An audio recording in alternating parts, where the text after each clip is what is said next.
Bonsoir tout le monde, bienvenue dans l'actualité journée. Temporaire, protection statique capable de renouveler pour plus passer 300 000 Haïtiens qui vivent ici aux États-Unis d'Amérique. Secrétaire sécurité interne américain Christine Noem, ancien gouverneur South Dakota dans l'année 2018, te font visite à Ayisyen, aéroport Miami. Il vient pour visiter plusieurs autres aéroports. Christine Noem a parlé en pile sous cause de sécurité et renforcement dans tout aéroport. Poser une question sur le dossier TPS là, Christine Noem fait connaître programme n'a pas jamais un programme permanent et puis les conseillers mounio pour joindre un autre programme au soir pour quitter pays a une situation très difficile pour compatriotes nous, secrétaire sécurité américain. Thank them for their service. These TSA security officers do hard work every single day to make sure that when people are flying and crossing our country and traveling to other countries, that they can do so safely. But they also can do so in an environment that is convenient and efficient and friendly.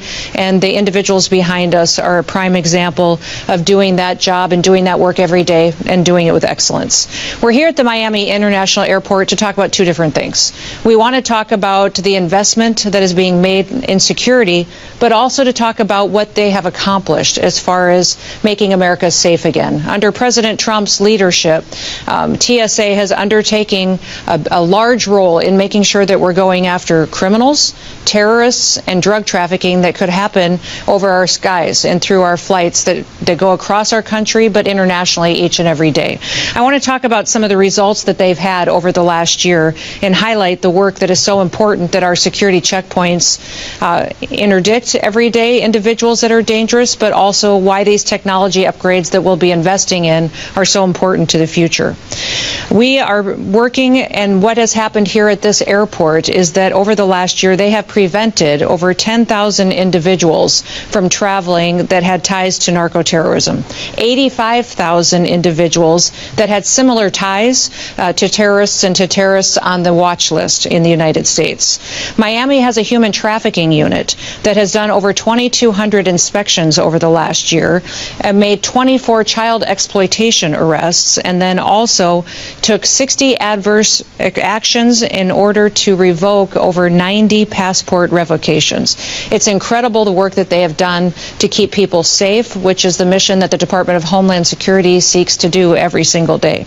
In fact, this human trafficking unit also removed 85 different firearms, 82 of them which were loaded at the time that they removed them.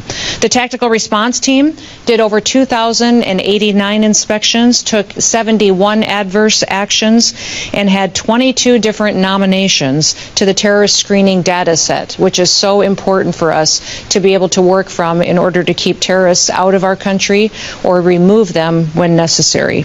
They interrupted multiple individuals that were suspected of espionage and tech acquisition, which is so important to protecting our country in the future.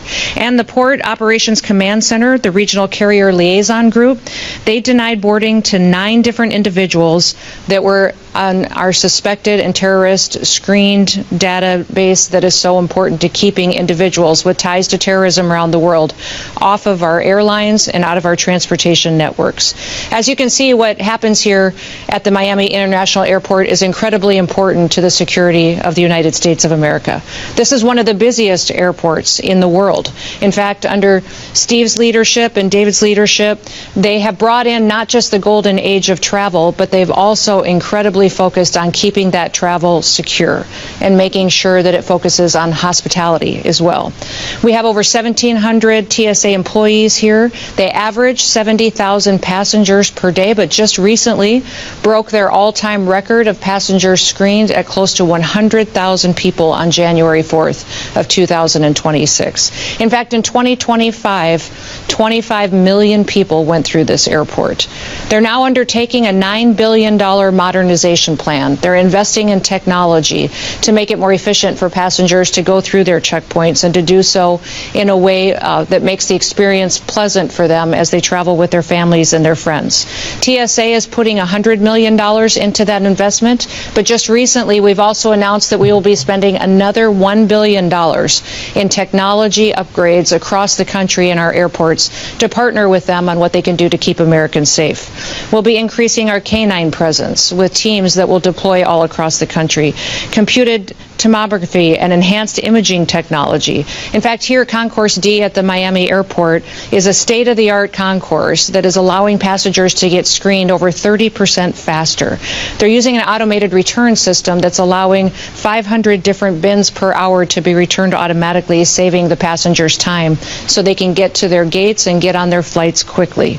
There's cross-screening lanes that have been invested in, and that's allowing multiple passengers to screen their baggage at one time so the process can go quicker.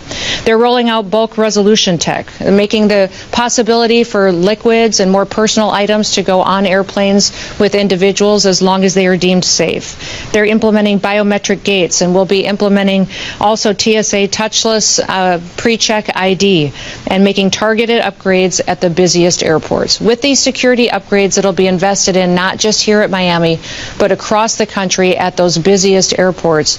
That $1 billion will make sure that we continue to keep America safe, but even those who travel into our country and visit us, that they will continue to be safe as they do that. We have big events coming up this year, and then also we'll focus on the Olympics. There's many individuals from many countries that will be coming to visit us, enjoy our hospitality. We want to make sure that we are prepared, that we're partnering with incredible airports like the Miami International Airport, and that we're doing it with the next generation greatest technology and security measures that are possible. We're excited about the future, what they've done to stop terrorists and criminals from coming into our country, and also removing those that may already be here, but also what we can do to make sure that we're prepared for the future and any threats that may come as well, while people enjoy the travel that is the golden age of travel, just like President Trump promised the American people. And with that, yes, TPS is a temporary protective status. It's a program that's long existed in law. It has always been meant to be temporary, although under the Biden administration we saw it abused and not utilized correctly according to how law dictates. President Trump is restoring that. Any individual who is from a country where TPS is expiring has an opportunity to appeal that and to look at other programs that they may qualify for, and they have a number of months to do that. They should reach out to the State Department, they should reach out to the Department of Homeland Security, and we will help them with that.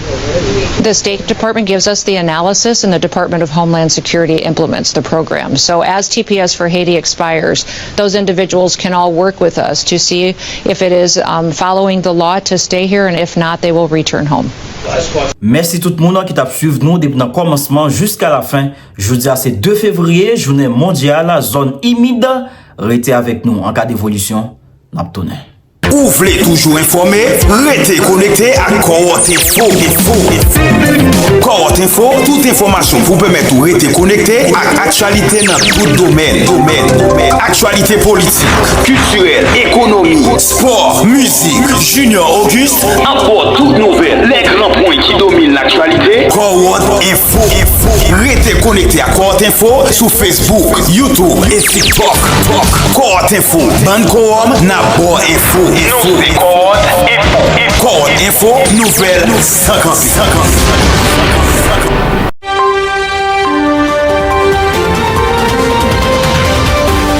Cohorte Info, avant Bajou Cassé, Junior Auguste dit et dira tout. Toute l'actu, sport, musique, politique, Cohorte Info, nouvelle sans camper.